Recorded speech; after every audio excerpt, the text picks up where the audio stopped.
안녕하세요. 어린 딸 하나 키우고 있는 30대 여성이에요. 아픈 시어머니를 두고 정말 제가 못돼 처먹은 건가 싶어서 얘기 좀 해보러 왔어요. 두서가 없더라도 들어주시면 감사하겠습니다. 남편하고는 대학생 때부터 10년 가까이 사귀다 결혼했어요.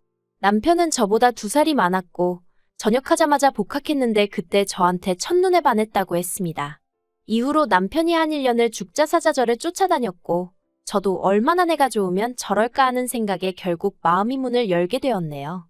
둘 다 졸업까지 한 학기를 남기고 취업을 할지 어쩔지 고민하다가 회계사 공부를 시작했는데 어려운 건 알고 있었지만 생각보다 훨씬 어렵더라고요. 그리고 이건 뭐 여담이지만 어차피 따지고 보면 둘 다 떨어졌으니 누가 더 잘났다 이런 것도 아니지만서도 남편은 1차도 한 번을 패스하지 못했고 그나마 저는 2차까진 2번이나 갔는데 결국 또 거기서 미끄러졌어요. 그래서 안 되겠다 싶어서 제가 남편에게 이거 하지 말고 우리 공무원 시험이나 준비하자고 몇 번이나 권했는데 남편이 자존심이 있지. 어떻게 회계사 공부하다가 9급 공무원 공부를 하냐며 할 거면 전화 혼자 하라는 거예요. 좀 어이가 없었지만 제가 뭐 남편 인생 대신 살아줄 것도 아니고 자기가 그렇다는데 거기다 대고 무슨 말을 할 수 있었겠어요. 그래서 알아서 하라 하고 저는 저대로 공무원 시험을 준비했습니다. 그리고 남편에겐 말하지 않았었는데 9급하고 7급을 동시에 준비했어요. 주변에서 몇몇은 미친 짓이라 했고 몇몇은 한 번 해봐라 했는데 그땐 그래도 지금보단 어렵기에 패기로 도전해봤던 거죠. 아무튼 그리고 1년 만에 7급 공무원 시험에 합격했네요. 하지만 남편은 그런 저를 보고는 그래도 공무원은 회계사한테는 비빌게 못된 애 어쩌네 하면서 포기를 못하더라고요. 그렇게 날린 세월이 5년입니다. 그리고 그 5년 동안 헌신적이었다고는 할 수 없지만 저 나름대로 남편을 많이 챙겼거든요. 남편은 수험생이었던 반면 저는 사회인이었으니 언젠가부터 당연하다는 듯이 데이트 비용도 제가 더 많이 부담하게 되었지만 그걸로 딱히 남편 속 긁은 적 없고요. 남편이 표현하기를 제가 자기를 배신하진 않을지 걱정된다고 하여 사람들 만나는 횟수도 많이 줄였어요. 지금 생각해보면 진짜 한심해요. 저도 저지만 남편이야말로 그런 쓸데없는 걱정하느라 시험에 떨어졌다고 해도 과언이 아니다 싶거든요. 아무튼 그러다가 저희 사귄 지 7년 좀 넘어가던 때 남편이 그냥 취직하겠다고 하더라고요. 그래서 저도 그렇고 남편 부모님도 쌍수 들고 환영하신 걸로 알아요. 그런데 그때 이미 남편 나이도 나이였고 딱히 내세울 만한 게 없었습니다. 회계사 하나만 바라보고 있었으니 남들 다 가지고 있는 영어 성적도 없었고 말 그대로 이력서에 채워 넣을 게 없더라고요. 그러니까 이번엔 또 자기도 저처럼 7급 공무원 시험을 보겠다는데 제가 뭐 같아부터 말은 안 하겠어요. 하지만 시작부터 막말로 글러먹은 태도였고 절박한 사람들을 다 이겨먹을 만큼 좋은 머리도 아니었으니까 당연히 결과는 낙방이었습니다. 그래서 결국 남편이 시작한 게 학원 선생님이었어요. 그나마 초등학생들을 상대로 하는 학원이었고 이것도 아주버님이 당신 친구한테 부탁하여 어렵사리 들어간 거예요. 그리고 이 무렵 남편 쪽에서 결혼을 서두르기 시작했습니다. 저희가 만난 세월이 몇 년이냐 하시며 시부모님께서는 이제 당신 아들도 안정적인 일자리가 생겼으니 빨리 결혼해서 애 낳고 해야 하지 않겠냐? 그런데 제가 말을 안 한 게 제가 친정어머니가 안 계세요. 제가 고등학교 때 암으로 투병하시다 돌아가셨거든요. 그리고 이후로 친정아버지가 혼자서 저를 키워주셨는데 그래서 친정아버지도 제가 그냥 남편이랑 결혼했으면 하는 눈치셨어요.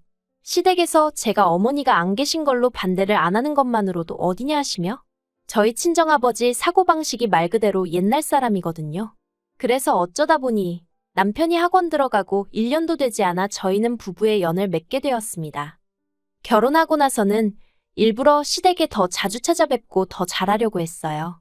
이것도 다 저희 친정아버지가 그렇게 하라고 하셨거든요. 그래야 예쁨 받는다고 싹싹하게 잘해라. 엄마 없어서 이런다 저런다 소리 안 나오게 눈치껏 잘해라. 친정아버지는 나름대로 제가 시댁에 밉보일까봐 걱정이 많으셨으니 그런 잔소리를 하셨던 거예요. 그리고 저도 그런 친정아버지의 마음을 이해했기에 아버지 말씀대로 시부모님께 잘하려고 정말 노력했습니다. 원래는 제가 친정아버지는 물론이고 친한 친구들하고도 정말 급한 일이 아니면 문자로 간간히 소식이나 전하는 성격이었는데 남편 말로는 시부모님이 살가운 며느리를 원하셨다 해서 매일같이 아침 저녁으로 연락드렸고요. 신혼 후 처음 맞은 연말에도 시부모님을 저희 집으로 초대해 식사했고, 새해에 시댁에 와서 떡국 좀 끓이라시길래 해본 적 없는 요리였지만 인터넷 뒤져가며 요리책 찾아가며 정성 다해 한상 차려드렸고요. 구차해 보일까봐 하나하나 나열할 순 없지만 저 정말 최선을 다했습니다. 그런데 아주버님이 재혼을 하셨거든요. 원래 형님하고는 제가 남편과 결혼하기 전에 이미 이혼한 상황이었기에 원래 형님이 어떤 분이셨는지 어쩌다 이혼을 하게 되신 건지 그런 건 모르지만 아무튼 재혼을 하셨어요. 아주버님한테 3살 난 아들도 있었는데 상대는 초혼이란 말을 듣곤 정말 사랑하나 보다고 대단하다 생각했죠. 그리고 더 놀라운 사실은 아주버님과 재혼한 상대가 모 중견기업의 딸이라는 거예요. 그런데 뭐 그쪽 집안이 가정사가 복잡해서 언론에선 딸이 없다고 한다며? 어쨌든 나중에 기업을 물려받을지도 모르네 어쩌네. 솔직히 저는 들으면서도 그렇구나 하고 말았는데 저 빼고 다른 시댁 식구들이 어찌나 새형님을 대단하다 치켜세우던지. 심지어 저희 남편까지도 말이죠. 아무튼 그래도 뭐 그러려니 했습니다. 형님이 대단한 집 출신인 거는 말 그대로 형님 팔자고 저는 제 팔자가 따로 있는 거고 그렇게 생각했지. 그걸 비교하면서 제 스스로 주눅이 든다던가 그런 건 없었죠. 그런데 어머님은 형님과 저를 어찌나 대놓고 차별을 하시던지. 저랑 남편이랑 결혼하던 당시 시댁에서 5천만 원을 지원해 주셨고 저는 제가 모아둔 돈이 있었기에 따로 친정아버지께 손을 벌리진 않았어요. 솔직히 말해서 남편이야 벌어놓은 게 전혀 없었으니 시댁에서 도와주시는 게 당연하게 느껴졌던 것도 사실이에요. 결혼 자체도 시댁에서 서두르길 바랬으니 시댁에서 돈을 해주셨다고 해서 그게 눈물나게 감사하고 그런 건 없었죠. 하지만 아주버님이 재혼하던 당시 형님 쪽에서 집을 해왔거든요.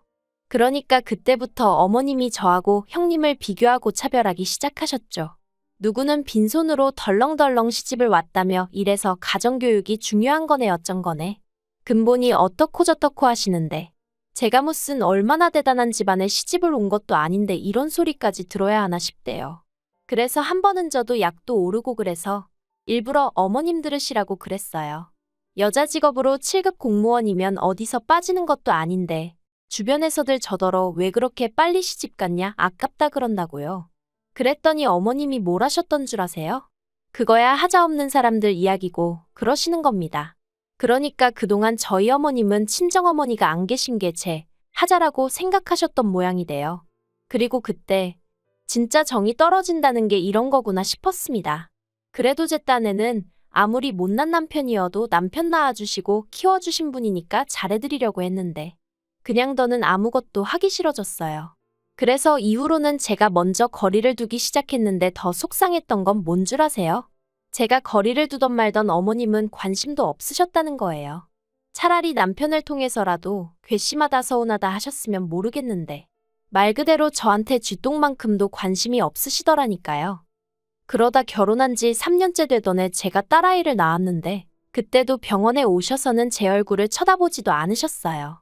오히려 세상에 나온 지 얼마 되지도 않는 그 조그마한 아이한테 머리가 크다느니 콧대가 주저앉았다느니 서운한 말씀만 잔뜩 해대셨죠. 그리고 이후로도 저희 딸을 예뻐하신 적이 없어요. 안아주신 적도 거의 없어서 지금도 저희 딸은 어머님을 보고도 멀뚱멀뚱 낯을 가려요. 친정어머니가 안 계시다 보니 외할머니 정을 느낄 수가 없잖아요.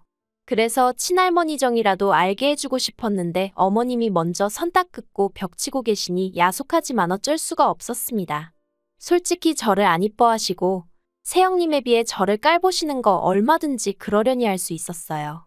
그런데 저희 딸한테까지 그러시는 게 하루하루가 지날수록 더욱더 원망스럽고 야속하고 그래서 어머님이 어떻게 생각하시건 간에 저는 제 안에서 마음을 접었어요. 어머님에게 일말의 기대도 남기지 않았고 어떤 미련도 갖지 않기로 했죠. 남편에게도 대놓고 말했습니다. 당신도 보다시피 어머님한테는 형님이나 며느리진 않은 남보다도 못하다. 당신 손녀도 나 몰라라 하시지 않냐? 그러니 더는 나한테 며느리 돌이니 뭐니 기대하지 마라. 그런데 웃긴 건 남편이 기껏 한다는 소리가 저더러 며느리 돌이를 했으면 얼마나 했다고 그렇게 말을 하렵니다. 형수야 툭하면 어머님 모시고 나가서 좋은 거 먹여드리고 비싼 거 입혀드리고 그러지만 저는 거기에 비하면 뭘 얼마나 했다고 그렇게 삐졌냐고요. 다른 사람이 뭐라고 한 것보다 남편이 그런 식으로 이야기를 하니까 정말 속상하대요. 하지만 속상하다 말한다고 알아줄 것 같지도 않아서 저도 남편더러 맞다고 그랬습니다. 형님만큼 해드릴 능력이 안 돼서 해드린 거 없고 앞으로도 못 해드리니 그런 줄 알라고 했죠. 그런데 저희 애가 돌되던 해 집안이 발칵 뒤집어지는 일이 있었습니다. 형님이 애를 가졌는데 그게 화근이었어요. 알고 보니 아주버님은 이미 정관수술을 받은 상황이었는데 형님한테는 그 이야기를 안 하고 결혼을 했던 거죠. 그런데 형님은 임신을 했고 그러니까 아주버님은 형님의 바람을 의심했고 형님은 수술이 잘못된 걸 수도 있다면서도 어떻게 정관수술까지 해놓고 초혼인 나를 속였냐며 사기 결혼이네 어쩌네. 그냥 한마디로 엉망진창이 따로 없었습니다. 그리고 형님 입장에선 아주버님이 계속 찝찝하다 어쩌다 하니까 자기는 결백하다며 오히려 아주버님을 사기 결혼으로 고소한다 하고. 그런데 결국 임신한 지 7개월째 되던 때 형님이 유산을 했어요. 그러니까 이제 뭐 누가 잘못한 건지 잘잘못을 가리기가 아주 어려워졌었죠. 그러면서 결국 형님이 먼저 이혼하자고 나온 모양입니다. 아주버님 애를 자기 자식처럼 키울 생각이었지만 그래도 자기 배 아파 낳은 자식도 꼭 하나 가지고 싶었고 그 이야기를 결혼 전에 아주버님한테 몇 번이나 했었다면서 그런데도 정관수술 이야기는 입도 뻥끗 안 했다고. 아주 음흉하고 더러운 인간이라면서.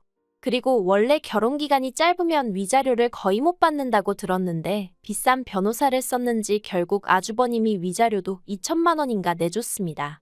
그리고 어머님한테 그간 선물한 보석이며 밍크며 명품백들까지 한 개도 안 남겨놓고 싹 다 뺏어갔죠. 저는 형님한테는 달리 미운 마음은 없었기도 하지만 어머님이 그렇게 비교할 때도 부럽다는 생각은 든 적이 없었는데 그땐 부럽더라니까요. 그런데 더 어이가 없었던 건 안 좋은 일은 연달아 온다더니 시댁이 딱 그랬습니다. 아주버님과 형님이 이혼하고 1년 좀 지났을 때였어요. 어머님이 위암 판정을 받으셨습니다. 어머님은 아주버님 일로 당신이 하도 스트레스를 받아 이렇게 된 거라며 죽기 싫다 이렇게는 못 죽는다 소리를 낮이고 밤이고 대중 없이 남편에게 전화해 하소연을 하시더라고요. 물론 저한테는 안 하셨습니다. 어차피 제가 어머님 전화를 받지도 않았고 어쩌다 받은들 로보트 마냥 내아니오만 해댔거든요. 그런데 어머님이 암 판정받고 3달쯤 넘어선가? 아버님이 아주버님과 저희 부부한테 얘기 좀 하자며 자리를 만드셨습니다. 그리고는 하시는 말씀이 당신 혼자 어머님 챙기려니까 힘들어 죽겠다면서 누가 됐든 어머님 좀 모시고 가라. 아니면 둘이서 일주일씩이든 한 달씩이든 돌아가며 모시라셨습니다. 그러자 아주버님이 아주 아버님 말씀이 끝나기가 무섭게 난색을 표했어요. 위자료 빼주고 어쩌고 하면서 방 한 칸에 반지하로 이사했는데 거기서 어떻게 어머님을 모시냐며 오히려 어머님 건강에 해롭네 어쩌네. 자기가 모시기 싫다 소리를 나불나불 길게도 하더라고요. 그러면서 아주버님이 저희더러 거긴 방도 2개고 그러니까 당분간 저희 애랑 어머님이랑 한 방 쓰게 하면 되지 않냐입니다. 어이가 없어서 제가 그거를 아주버님 마음대로 정하시냐 했어요. 저희 딸, 어머님한테 아직도 낯가리고 불편해한다고 어머님도 저희 딸 안 예뻐하시는 거 아시지 않냐고. 그런데 어떻게 한 방을 쓰게 하겠냐고 제가 싫어서 안 된다고 했죠. 그러자 아버님은 아무리 그래도 시어머니가 아픈데 그거 좀 불편한 건 감수해야 하지 않겠냐입니다. 아주버님도 저한테 어머님이랑 사이 안 좋은 건 알지만 그래도 이건 아니라고 하길래 아픈 게 벼슬이냐고 그랬어요. 그리고는 앞으로도 이런 이야기 하실 거면 저는 빼고 하시라 했죠. 남편에게도 진작에 얘기했다. 며느리돌이 같은 건 안 하고 오로지 남편의 아내로 아이의 엄마로만 살겠다고. 그리고 말이 나왔으니 말이지만 어머님한테 가서 먼저 여쭤보셔라. 어머님이 나를 며느리로 생각한 적은 있으신가? 그랬더니 다들 더는 아무 말도 못하대요. 자기들도 눈 달리고 귀 달렸으니 제가 무슨 말을 하는 건지 알아들었던 게죠. 그리고 그날 집으로 돌아오는 길에 남편이 저한테 정말 안 되겠냐입니다. 뭐가? 하고 알면서도 되물었어요. 그러니까 남편이 어머님이 불쌍하지도 않냐면서 이참에 한번 기회를 드리면 어떻겠냐대요? 그래서 안 불쌍하다고 그랬어요. 정말로 하나도 불쌍하단 생각이 안 들었거든요. 어머님은 당신이 이렇게 아쉬운 처지가 되는 날이 올 거라곤 꿈에도 모르셨을 테죠. 그러니 저를 그렇게 막대하셨겠지만 저는 오히려 어머님 아프신 걸 보니까 신이 정말 있구나 그런 생각이 들었어요. 왜 뿌린 대로 거둔다고 하죠. 제 마음은 상상 이상으로 싸늘하게 식어 있었던 모양입니다. 아무리 생각해도 왜 제가 어머님을 불쌍하게 여겨야 되는지 모르겠거든요. 남편에게 안 된다고 분명히 말했는데 이제 와서 자꾸 어머님을 내 앞에 들이민다던가 우리 사이에 우겨넣으려고 하지 말라 했습니다. 그랬다간 당신도 내 눈 밖으로 치워버릴 거라고 당신 없이 우리 애 키우는 거 나 하나도 두렵지 않다고 했죠. 그랬더니 남편도 알겠다면서 더는 말을 안 하네요. 똑같은 사람은 되지 말아야지. 원수를 사랑하라지 그런 말도 나름대로 되새겨봤는데 결국 제 속만 썩어 문드러지는 것 같아서 그것도 그냥 때려치렵니다. 어머님이 어떻게 되시든 솔직히 관심 없어요. 돌아가시길 바라는 건 아니지만 낫게 되면 낫게 되는 거고 아니면 아닌 거지. 정말 딱 그 정도네요.